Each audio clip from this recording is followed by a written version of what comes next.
षटतिला एकादशी कब है, जाने शुभ मुहूर्त, पारण कब कैसे करना चाहिए, सारी गलतियां, कौन सी ऐसा काम करें जिससे आपका षटतिला एकादशी अच्छे से हो जाए और सारी सावधानियां अच्छे से करनी है। चलिए आइए जानते हैं इस वीडियो में क्या क्या आपको सुनने को मिलता है।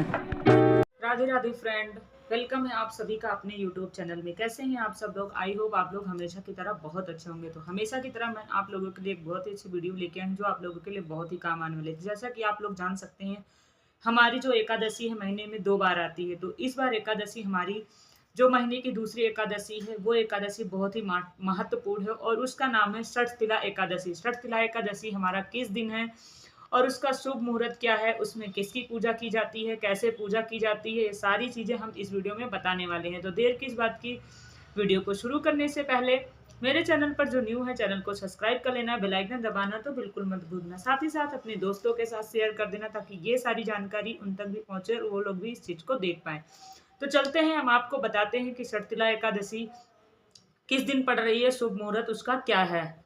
तो दोस्तों, षटतिला एकादशी का व्रत 25 जनवरी को रखा जाएगा, यानी कि जो आने वाली जनवरी 25 तारीख है 2025 की 25 तारीख को हमारी षटतिला एकादशी रखा जाएगा। इस दिन भगवान विष्णु की उपासना की जाती है। षटतिला एकादशी माघ मास, यानी कि हमारा जो ये माघ मास का महीना चल रहा है, इसमें खास एकादशी का महीना माना जाता है। इस दिन भगवान विष्णु की पूजा में तिल का भोग लगाना चाहिए, क्योंकि हमारा अभी तिलकुटा व्रत जो गया है उसी के बाद हमारा ये षटतिला एकादशी पड़ता है। इसीलिए इस व्रत में करने से हमें विष्णु भगवान को तिल का ही भोग लगाना चाहिए, जिससे आपको बहुत ही फल मिलेगा और बहुत ही अच्छा माना जाएगा। तो दोस्तों, हम आपको बताते हैं कि ये एकादशी का क्या महत्व है और क्या क्या होता है।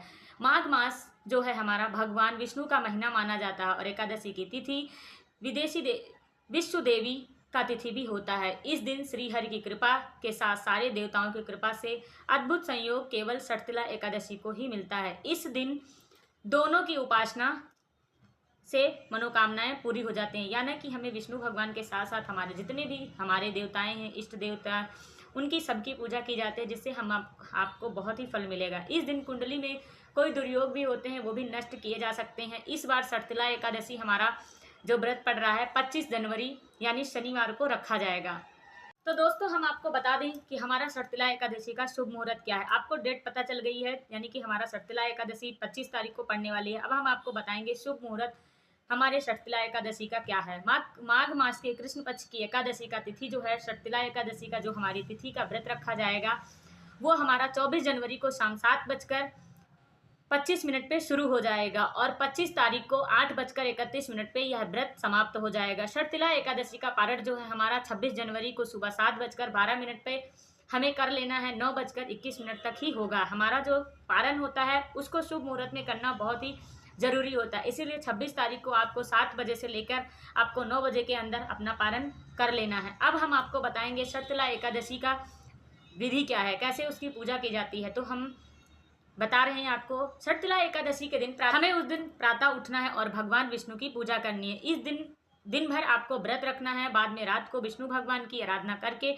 फिर हवन करें। अगले दिन द्वादशी तिथि को प्रातः काल आपको उठकर स्नान कर लें, फिर साफ सुथरे कपड़े पहनकर भगवान विष्णु को भोग लगाकर और उसके बाद आपको जो ब्राह्मण पंडितों को जिसको भी खिलाना है उसको खिला दें। उसके बाद अन्न ग्रहण या जल करें। जो सिर्फ षटतिला एकादशी का व्रत करते हैं उनको ये नियम करना बहुत ज़रूरी होता है और बहुत ही अच्छा माना जाता है। खासकर तो ये है, अगर आप पारण करें तो आपको पारण के टाइम में चावल नहीं खाना है। ये चीज़ आपको ध्यान रखना बहुत ज़रूरी होता है। हम आपको बताएंगे षटतिला एकादशी की कथा सुनना बहुत ही ज़रूरी होता है, जिससे आपके व्रत का पूर्ण होता है। इसीलिए आपको षटतिला एकादशी का व्रत कथा जरूर सुनना चाहिए। इस समय एक समय की बात है, एक ब्राह्मण की स्त्री अपने पति की मृत्यु के उपरांत अपना सारा वक्त भगवान विष्णु की आराधना में लगी रहती थी। एक बार उसने पूरे महीने भगवान विष्णु की उपासना की, परंतु दान पुण्य न करने से उसका सारा पुण्य अधूरा रह गया। ऐसा देख लक्ष्मीपति भगवान विष्णु स्वयं ही कुटिया में एक भिक्षुक का वेश धारण कर पहुंचे और उन्होंने स्त्री से भिक्षा मांगी। जो स्त्री थी, जो ब्राह्मणी थी, उससे भिक्षा मांगी। भगवान विष्णु ब्राह्मण के वेश में आकर उस स्त्री से भिक्षा मांगी। तब उसने भिक्षुक के हाथ में एक मिट्टी का ढेला थमा दिया। यह देखकर भगवान विष्णु वहां से अपने बैकुंठ वापस चले गए। कुछ समय बाद उस स्त्री की मृत्यु हो गई और वह लोक पहुंच गई।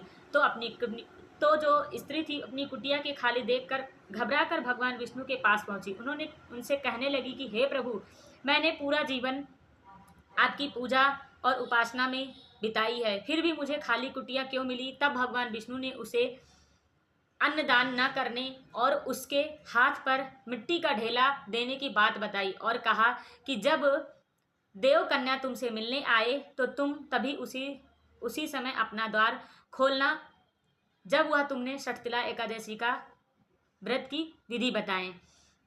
भगवान विष्णु जो थे हमारे, उनके द्वारा बताए के अनुसार स्त्री ने ऐसा ही किया। जब देव कन्या उनसे मिलने आई तो उसने उसे षटतिला एकादशी के व्रत के बारे में जानकारी मांगी और फिर पूरे विधि विधान के साथ षटतिला एकादशी का व्रत किया, जिसके प्रभाव से उसकी कुटिया में अन्न भर गया। इसीलिए ऐसी मान्यता है कि जो भी व्यक्ति षटतिला एकादशी का व्रत कर तिल और अन्न का दान करता है, उसे वैभव और मुक्ति की प्राप्ति होती है। तो आप लोग को इस चीज़ का खास ध्यान रखना है कि षटतिला एकादशी के दिन जब भी व्रत रखें तो आपको अन्न और तिल का दान जरूर करना है, जिससे भगवान विष्णु प्रसन्न होंगे और आपको बहुत सारा धन भर देंगे, आपके घर में बहुत सारी खुशियां ला देंगे।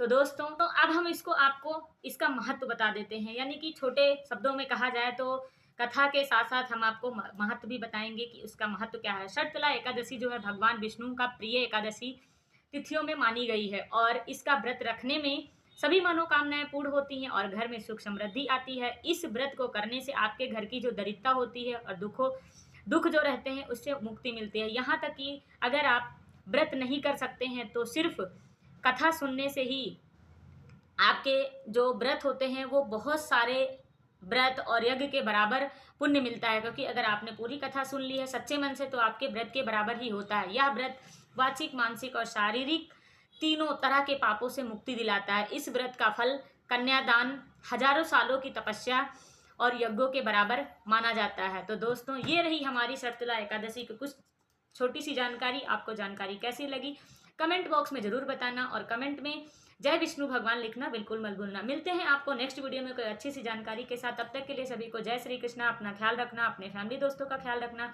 साथ ही साथ इस वीडियो को शेयर कर देना। जय श्री कृष्णा, सभी को राधे राधे, बाय बाय दोस्तों।